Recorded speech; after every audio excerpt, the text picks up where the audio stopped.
दुनिया के सबसे बड़े ईसाई धर्मगुरु रोमन कैथोलिक चर्च के प्रमुख पोप फ्रांसिस का निधन हो गया है। 88 वर्ष की उम्र में उन्होंने अंतिम सांस ली। वेटिकन ने सोमवार सुबह एक वीडियो बयान जारी किए जिसमें इसकी पुष्टि की गई। सुबह 7:35 बजे वेटिकन सिटी से कार्डिनल केविन फेरेल ने टेलीग्राम चैनल पर एक जानकारी दी जिसमें लिखा, रोम के बिशप फ्रांसिस अपने पिता के घर लौट गए हैं। यह खबर दुनिया भर के 1.4 अरब कैथोलिक अनुयायियों के लिए एक भावनात्मक क्षण बन गई। पोप फ्रांसिस का जाना न केवल रोमन कैथोलिक चर्च के लिए बल्कि समूची मानवता के लिए एक अपूरणीय क्षति है।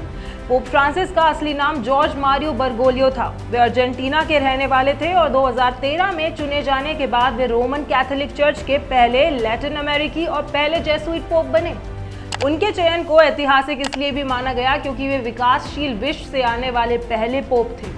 उनका नेतृत्व चर्च के लिए एक नई दिशा लेकर आया।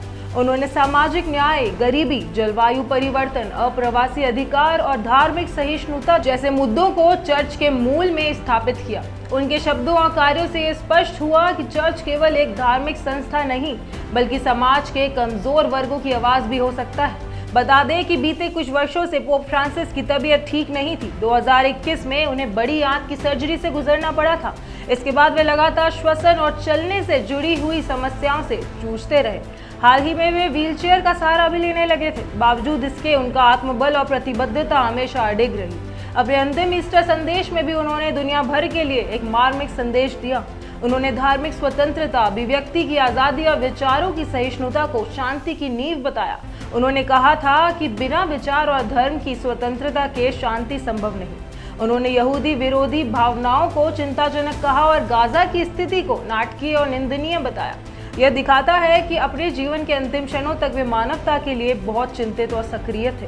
पोप फ्रांसिस के निधन की खबर आने के बाद दुनिया भर के नेताओं और धर्मगुरुओं ने उन्हें श्रद्धांजलि अर्पित की। भारत के प्रधानमंत्री नरेंद्र मोदी ने एक्स पर लिखा, पोप फ्रांसिस को करुणा, विनम्रता और आध्यात्मिक साहस के प्रतीक के रूप में याद किया जाएगा। उन्होंने पीड़ितों में आशा की भावना जगाई। उनके साथ हुई मेरी मुलाकातें और उनके विचार मेरे लिए प्रेरणा का स्रोत रहे हैं। भारत के प्रति उनका स्नेह हम हमेशा याद रखेंगे। पोप फ्रांसिस की सबसे बड़ी पहचान उनकी समावेशी सोच थी। उन्होंने LGBTQ+ समुदाय, अप्रवासियों और गरीबों और महिलाओं के अधिकारों के समर्थन में बार बार आवाज उठाई। उन्होंने चर्च से कहा, चर्च वह स्थान होना चाहिए जहां हर कोई स्वागत महसूस करे। हम दीवारें नहीं, पुल बनाएंगे। उनकी यह नई सोच न केवल चर्च के भीतर बल्कि विश्व राजनीति और समाज में भी बदलाव का प्रतीक बनी।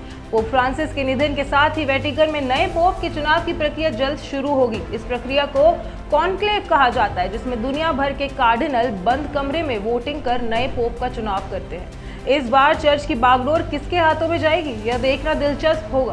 पोप फ्रांसिस केवल एक धार्मिक नेता नहीं थे, वे उम्मीद, करुणा और सादगी की जीवित मिसाल थे। उन्होंने यह भी सिखाया कि धर्म केवल पूजा या अनुष्ठान नहीं बल्कि सेवा, समर्पण और समानता का नाम है। उनकी विरासत आने वाले दशकों तक चर्च ही नहीं पूरी मानवता को प्रेरणा देती रहेगी। द इंडिया मूव्स की ओर से पोप फ्रांसिस को एक विनम्र श्रद्धांजलि। ऐसी और अपडेट्स के लिए देखते रहिए द इंडिया मूव्स।